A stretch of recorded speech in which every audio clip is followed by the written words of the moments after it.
જય હિન્દ મિત્રો, જે ભરતીની રાહ જોઈ રહ્યા હતા ઘણા સમયથી તે ભરતી આવી ગઈ છે।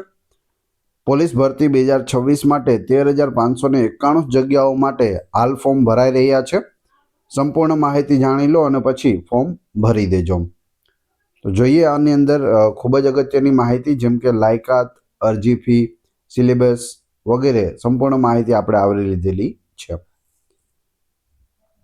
પ્રથમ તો આ ઓફિશિયલ નોટિફિકેશન છે, હાલ બહાર પડી ગયું છે। તમે અહીં જોઈ શકો છો જાહેરાત ક્રમાંક પણ આપેલો છે અને બધી ડિટેલ છે તે આપેલી છે।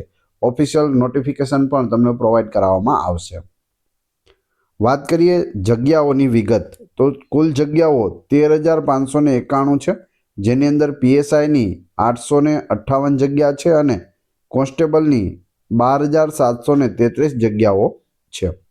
તમે અહીં વિગતવાર જગ્યાઓ પણ જોઈ શકો, જેની અંદર બિન હથિયારી પોલીસ સબ ઇન્સ્પેક્ટર પીએસઆઈ 659, હથિયારી પીએસઆઈ 129, જેલર ગ્રુપ 2 માટે 70 જગ્યાઓ, બિન હથિયારી કોન્સ્ટેબલ 6,942 જગ્યાઓ, હથિયારી પોલીસ કોન્સ્ટેબલ 2,458 જગ્યાઓ, જેલ સિપાહીની 300, જેલ સિપાહી મહિલા અથવા તો મેટ્રનની 31 અને હથિયારી પોલીસ કોન્સ્ટેબલની 3,002 જગ્યાઓ।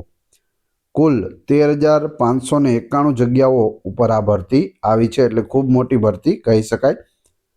કેટેગરી વાઇઝ પણ તમે જોઈ શકો છો, અહીં માહિતી આપેલી છે। આગળ જોઈએ શૈક્ષણિક લાયકાત, તો શૈક્ષણિક લાયકાતમાં પીએસઆઈ માટે માન્યતા પ્રાપ્ત યુનિવર્સિટીમાંથી સ્નાતક એટલે કે તમારું ગ્રેજ્યુએશન છે તે કમ્પ્લીટ હોવું જોઈએ। પર્સન્ટેજ કાંઈ માંગેલા નથી, ફક્ત ગ્રેજ્યુએશન કરેલું હોવું જોઈએ। કોન્સ્ટેબલ માટે 12 પાસ અથવા તેની સમકક્ષ લાયકાત હોય તો તે પણ લોકો ફોર્મ ભરી શકે છે। 12 પાસ અથવા સમકક્ષ લાયકાત। જેટલા પણ તમારા મિત્રો સગા સંબંધીઓમાં સ્નાતક એટલે કે ગ્રેજ્યુએટ થયેલા છે અથવા 12 પાસ છે તે બધા સાથે આ વિડીયોને શેર અવશ્ય કરજો, જેથી તે લોકો પણ આમાં ફોર્મ ભરી શકે। ઉંમરની વાત કરીએ તો વયમર્યાદામાં પીએસઆઈ માટે 35 વર્ષ છે, વધુમાં વધુ કેટલા હોવા જોઈએ? 35 વર્ષ હોવા જોઈએ। અને 23/12/1990 પછી જન્મેલા હોય તે લોકો આમાં ફોર્મ ભરી શકે છે। આ તારીખ પહેલાં જન્મેલા હશે તે ફોર્મ ભરી શકશે નહીં। છૂટછાટ મળે છે તે પણ આપણે આગળ વાત કરીશું। કોન્સ્ટેબલ માટે ઓછામાં ઓછા 18 વર્ષ ને વધુમાં વધુ 33 વર્ષ છે તે આપેલા છે। અહીં પણ તારીખ આપેલી છે, 23/12/1992 થી લઈ અને 23/12/2007 સુધીમાં જન્મેલા હોય તે લોકો આની અંદર ફોર્મ ભરી શકે છે। તો તારીખો ખાસ યાદ રાખી લેજો, આની વચ્ચે હોવું જોઈએ અને ઉપરનામાં પણ એના પછી હોવું જોઈએ। ઉંમરમાં જે છૂટછાટ મળે છે તેના વિશે વાત કરીએ તો કેટેગરી વાઇઝ આની અંદર છૂટછાટ છે તે આપવામાં આવે છે બંને માટે, પીએસઆઈ અને કોન્સ્ટેબલ બંને માટે। તો જનરલ કેટેગરીના મહિલા ઉમેદવારો માટે 5 વર્ષની છૂટછાટ છે। અનામત કેટેગરીના પુરુષ ઉમેદવારોને 5 વર્ષની છૂટછાટ। હવે અનામત એટલે જનરલ સિવાયના બધા જ આની અંદર આવી જાય, ઓબીસી, ઈડબ્લ્યુએસ, એસસી, એસટી બધા જ, તો તેઓને 5 વર્ષની છૂટછાટ છે।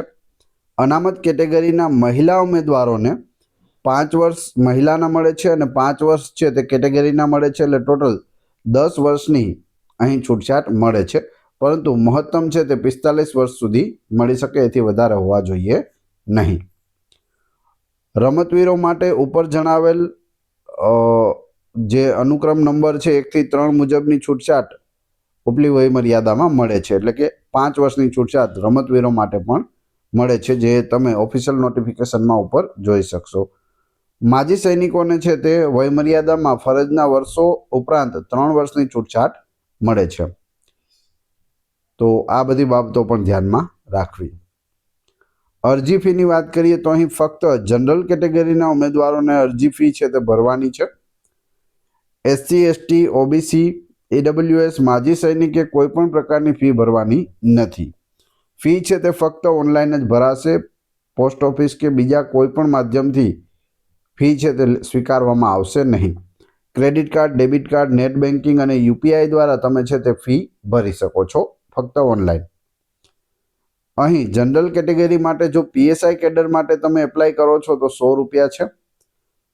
લોકરક્ષક કેડર માટે કરો છો તો 100 રૂપિયા છે. બંને બોથ એટલે બંને માટે પીએસઆઈ અને એલઆરડી બંને માટે કરો છો તો 200 રૂપિયા તમારે ફીસ ભરવાની રહેશે. વધુ પડતા લોકો છે તે બોથ સિલેક્ટ કરજો. તમે ફોર્મ ભરશો ત્યારે તમારે સિલેક્ટ કરવાનું આવશે. તો પીએસઆઈ માટે અને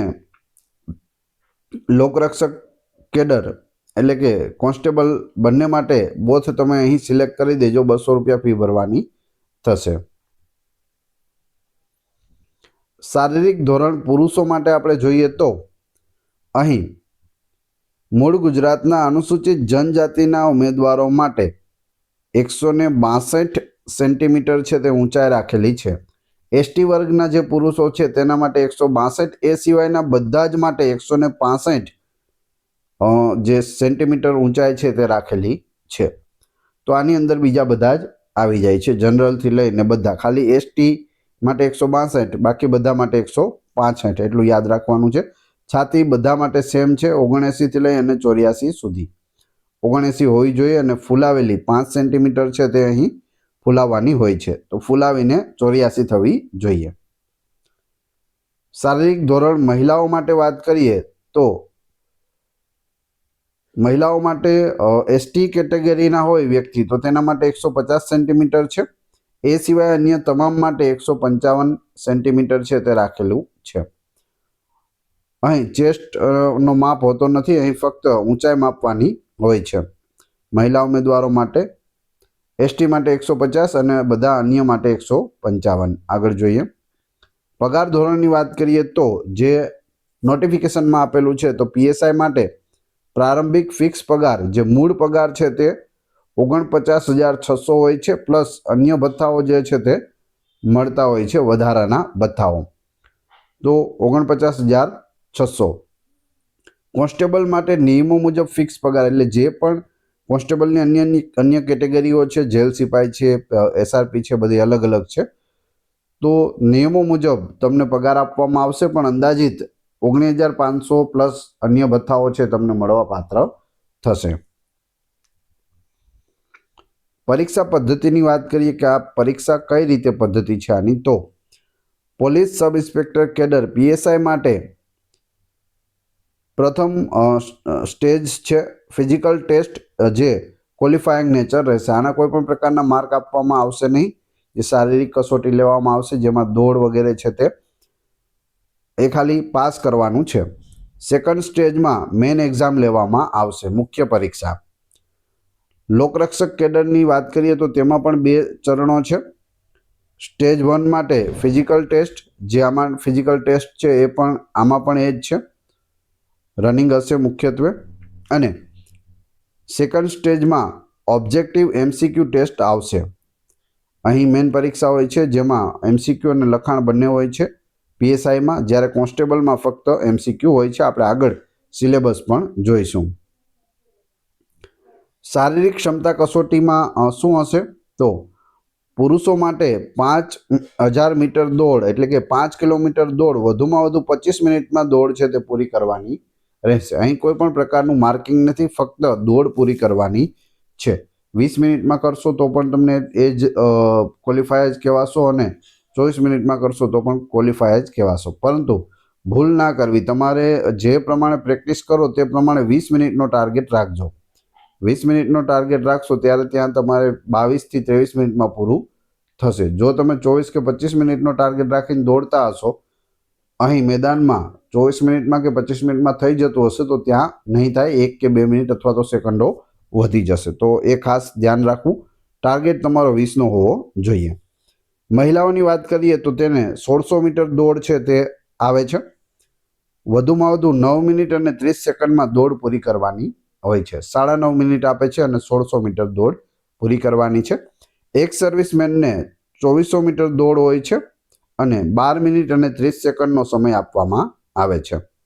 તો પીએસઆઈ અને કોન્સ્ટેબલ બંને માટે આ છે, કોઈ માટે અલગ અલગ લેવામાં નહીં આવે. બંને માટે શારીરિક ક્ષમતા કસોટી છે તે એક જ રાખવામાં આવેલી છે.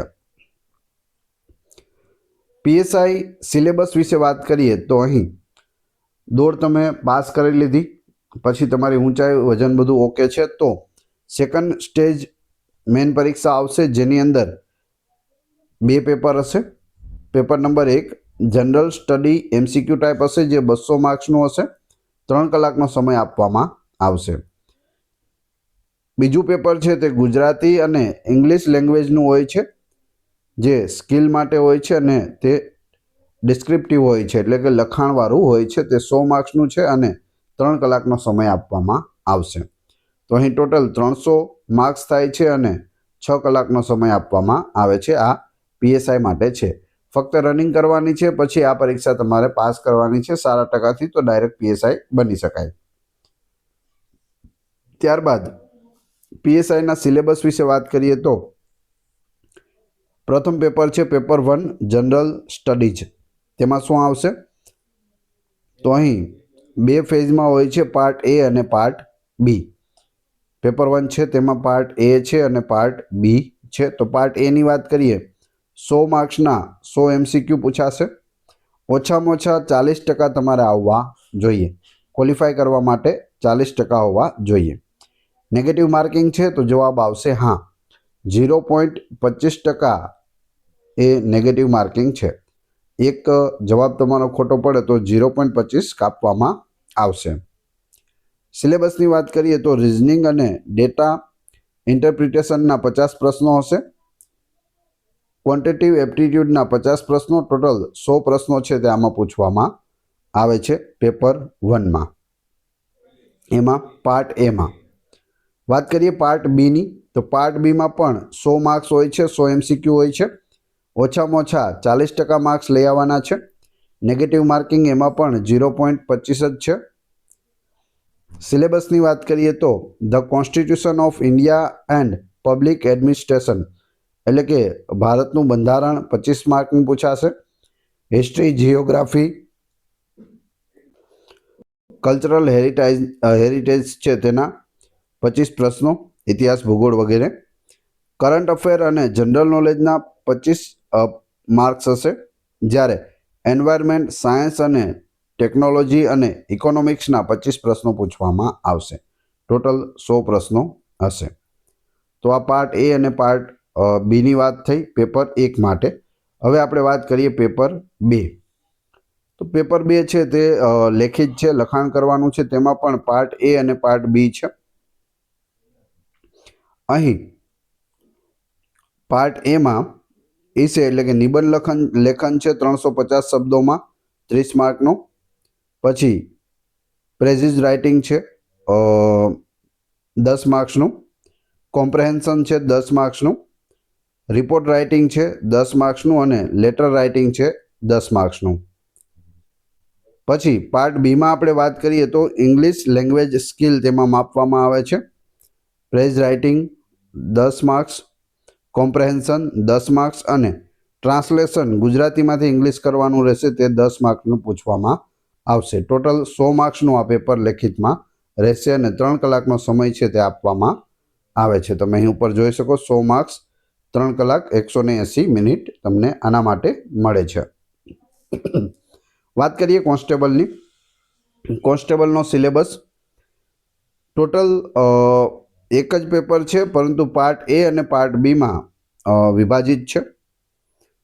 200 MCQ, 200 માર્ક્સ, 3 કલાકનો સમય અને મિનિટ્સમાં કહીએ તો 180 મિનિટ્સ. પાર્ટ Aમાં 80 માર્ક્સ હોય છે, 80 MCQ પૂછવામાં આવે છે. મિનિમમ ક્વોલિફાઈંગ સ્ટાન્ડર્ડ 40%નું છે. ઓછામાં ઓછા 40% તો હોવા જ જોઈએ. નેગેટિવ માર્કિંગ છે તે સેમ છે 0.25. સિલેબસની વાત કરીએ તો રિઝનિંગ અને ડેટા ઇન્ટરપ્રિટેશનના 30 માર્ક્સ, ક્વોન્ટિટિવ એપ્ટિટ્યૂડના 30 માર્ક્સ, કોમ્પ્રેહેન્સિવ ઇન ગુજરાતી લેંગ્વેજના 20 માર્ક્સ. તો પાર્ટ Aની અંદર ટોટલ 80 ગુણ હોય છે.